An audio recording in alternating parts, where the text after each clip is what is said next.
Hi people, how you doing? I hope you're having a damn great day. Welcome back to the channel.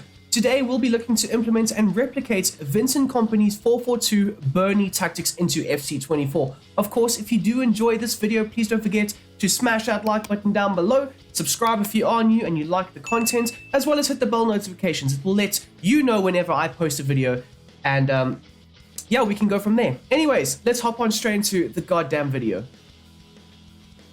Starting off with the formation. Now I've selected the 4-4-2 holding. It's more or less the same formation that they are more naturally set to in FC24, and I've made no changes to it whatsoever. So therefore it would be one goalkeeper, two centre backs, two fullbacks, two DMs, two wider midfielders, and then of course two strikers. Now guys, taking a look at the tactics. For the tactical vision, I've selected tiki-taka. Essentially, Burnley are very comfortable when in possession of the ball.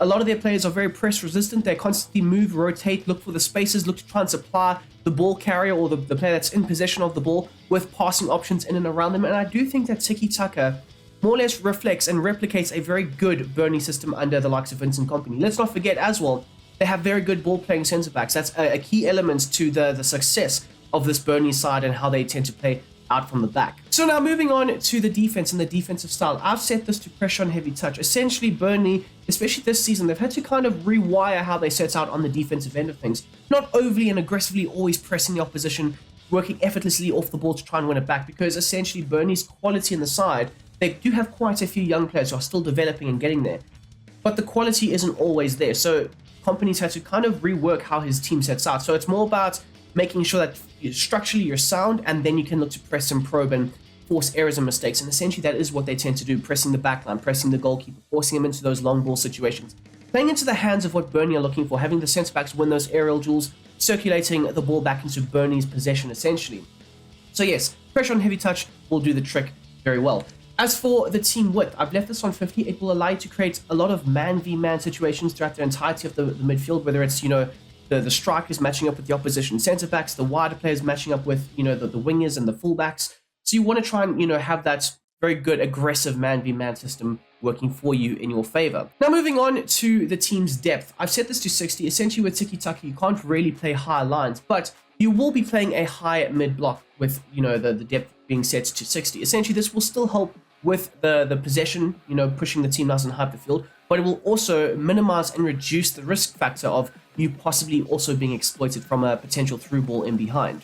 Progressing on now to the offense, the build-up play that I've selected is slow build-up. Now, essentially, I've said this multiple times, but you want your centre-backs to try and show for the ball. You need your centre-backs to be very good on the ball, looking to almost be press resistant at times. So, essentially, the slow build-up will allow you to progress the ball through the final thirds nice and slowly, allow you to build up very efficiently and effectively, from back to front. And it will also not really force, the players to get forward and bomb forward. They'll always look to try and show for the ball and pop up in that little half space to show for a passing option.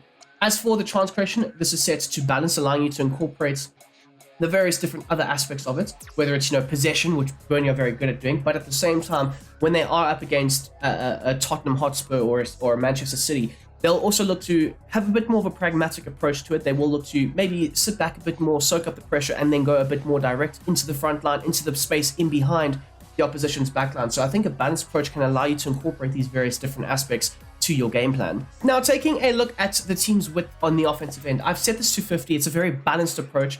I saw versus Man United yesterday and in a few other games as well, that the team, they aren't overly worried about staying in those wide areas, pulling the opposition out of their natural positions. They're quite happy to sometimes drift inside, create overloads more centrally, or they can also look to operate in those wider spaces. So I think a 50 will allow you to do this as well very effectively. So taking a look at the players in the box, I've set this to 6, allowing you to have at least 3 players in the box at all times, waiting for those crosses and those cutbacks. The fullbacks definitely do supply quite a bit of that. But at the same time, it will also allow you to have 3 to 4 players on the edge of the area looking to maybe win the secondary balls, maybe implement a secondary press here or there, or just looking to rotate the play and be a bit more patient in and around the opposition's box. Finally, we've got the corners and the free kicks, and both are still set to 4. So guys, taking a look at the individual player instructions, starting off at the back with the goalkeeper, Muric, or it could be Trafford, both will have the same instructions. So, unsaving on crosses, the likes of Muric as well as Trafford will be set to balanced. I've noticed with both of them, they aren't overly super aggressive all the time. They can, be nice and physical and claim those aerial balls when they are fizzed into the box, or sometimes they can either allow for the centre backs to deal with the situation at hand, or alternatively, they will also look to punch the ball, alleviating the immediate stress on the back line. As for the saving outside of the box, now this is a Kompany, linchpin in the success of his side. He does require a sweeper keeper. He does need his keeper being off of his line, being proactive, reactive, also being a very good ball-playing goalkeeper, playing out through the press of the opposition, playing out, from back to front. So he does need and require that, and therefore sweeper keeper is absolutely essential. Further forward now, we've got the likes of Bayer and Esteve. Either way, neither here nor there. The commentator pronounced his name so many times yesterday, you would think I would be able to remember it, but they are both set to the same set of instructions, and that is the base set of instructions. I would advise you don't really need to change too much about it, more or less keeping the shape, keeping the structure at the back. As for your two fullbacks, now Vitinho is set to join the attack and overlap.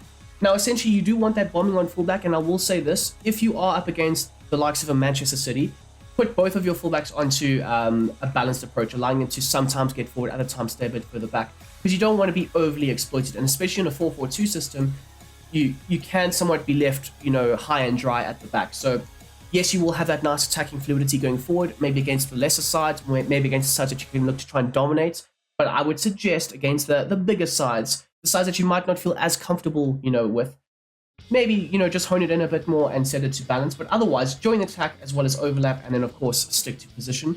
As you'll see for the likes of a Charlie Taylor, he's got the same role and instructions as well. And I will also say this, Charlie Taylor isn't the fastest of players, so he can't really fulfill the role or the job very well.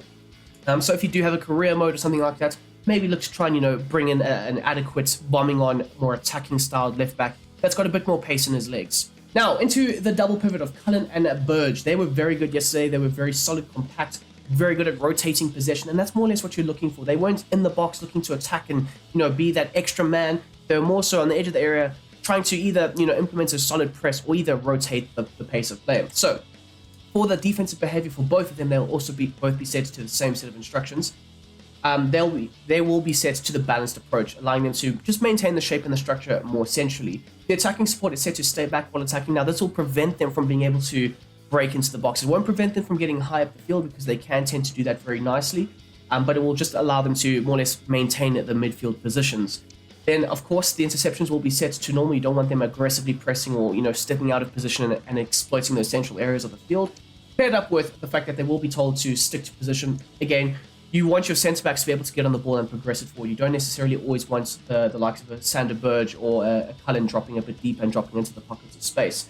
And then, of course, on the defensive end, you want them to more or less be central. Now, essentially, I say this quite a bit as well, but if you need to, if it's required, you can manually pull them out of position. More so, you want to try and solidify that central area of the field in front of that back four.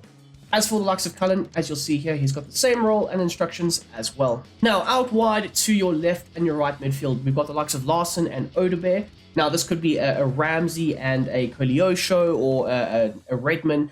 They will more or less always have the same roles and instructions, with maybe a few minor tweaks here or there, but I'm not going to really discuss too much about that. It will more or less always be the same fluidity going forward. So, both of them will be instructed to come back and help out on the defensive end. It's a requirement of Vincent Kompany. Of course, his teams have been slightly exposed this season on the defensive end, so he does require quite a bit of defensive support in those wider regions, especially with the fact that your double pivot will not... They won't really be, in those wider sections. They'll be mainly focused on those central areas. So the likes of a Larson will help out the likes of a Taylor, and the same will happen on the right-hand flank. As for the chance creation, now essentially what Burnley tends to do so well is the strikers and the wingers, they tend to interchange, create this nice fluidity up front, where the likes of an Amdouni can be playing on the left-hand channel with Larson up front, and the same can happen for Foster as well as Odebear. So you want to still have that nice free roaming approach. At the same time as well, it will also allow both the likes of a Larson and an Odebear to drift along, the midfield areas, along the back line, essentially, allowing them to somewhat also create overloads on a flank at certain moments. So it's a nice, factor to have in your side. The likes of Larson, though, he does have a slightly differing role for the support runs. His support runs are set to balance, allowing him to, yes, break in behind, other times come a bit shorter, link up with the midfield, and this will also allow him to pull more so into those central areas, or maybe even over to the right-hand flank, again, creating those nice overloads that I was speaking about. And also, Larson is very strong physical, and he can also be a target player as well. And then finally, we've got the likes of the interceptions. You want this aggressive press being implemented, more so keeping the shape, keeping the structure. But then when you do have that shape and structure in place, you want your essential front four to be able to press the opposition, trying to match up with the fullbacks, trying to match up with the centre backs, and more or less force errors and mistakes to occur. And then the supports on crosses for the likes of a Larson as well as an Odebear, it is set to balanced, allowing him to sometimes breaking into the box, other times staying on the edge of the area as well. Now onto the right hand side for the likes of a Wilson Odebear, he is also set to come back on defensive free roam, but more so I did note quite a bit yesterday specifically, he would make those runs in behind. He would often, like more so than in the left hand channel, the likes of Foster and Odebear would interchange quite a bit. So in order to replicate that, in order to get Wilson Odebear into that space up front, I've told him to get in behind, and now this allows him to penetrate the opposition's backline and allow for a player that's slightly deeper to try and pick him out with the ball over the top. So you want that to occur as much as possible. He also has quite a bit of pace on him. The interceptions will be set to, it should be set to aggressive, as well as the supports on crosses is set to balanced. Now guys, taking a look at your front two, both Foster and Amdouni have very similar roles with a few tweaks here and there. For the likes of Amdouni, he's set to a balance with allowing him to, maintain a nice central approach, or at the same time, if needed, if required, he can choose to drift into that wider left channel, allowing for the likes of a Larson, if he does choose to drift inside, to more or less take up that center striker role. Both the likes of Foster and Amdouni are set to a false nine attacking runs, allowing them to drop quite deep at times, get on the ball and look to try and facilitate and create for the players in and around them. The likes of Kompany does want this to occur on a regular basis, allowing him to somewhat stack and overcrowd the midfield at all times, also allowing him to add an extra body into that central area of the park, especially if the midfield is being overrun. So either or can do it very efficiently, very effectively, and what I noted was they don't both drop at the same time, which is quite nice. So it can allow quite a bit of interchange between the two, and it can also allow you to try and pull the opposition players out of position, whether it's in the backline or in the midfield. It does create quite a bit of havoc and man-marking issues for the opposition. The interceptions for both will be set to aggressive, allowing them to press the back line and the goalkeeper, force those errors, force those mistakes. And then, of course, both will also be told to come back on defense, allowing them to tuck in quite a bit deeper, allowing them to also add another layer and another shield element to the midfield. Also, they would try and prevent those passes into the opposition's DM or the midfield just in general. And also, when you force the strikers to drop deep, it allows this to happen very nicely. As you'll see over the likes of a Lyle Foster, the only change that he does have compared to Amdouni is he does tend to drift quite a bit into that wider right space, allowing him to very much so interchange with the right midfielder. But otherwise, he's got the same role and instructions as well. And there you have it, guys. That is how I would implement and replicate the Vincent Kompany 4-4-2 system for Burnley in FC24. I hope you have enjoyed this video. If you haven't already, smash that like button down below and subscribe and do all that good stuff too.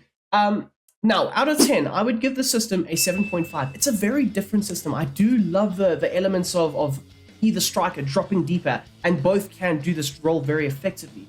I do like that a lot. Overpacking the midfield, overloading the midfield with passing options. I do like the fluidity going forward. I like the interchangeability.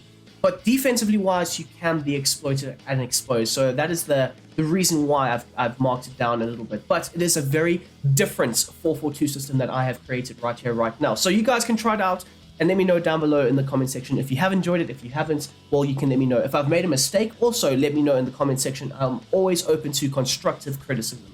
Anyways, until the next time, until the next one, I hope you have a goddamn great day, and I'm out of here.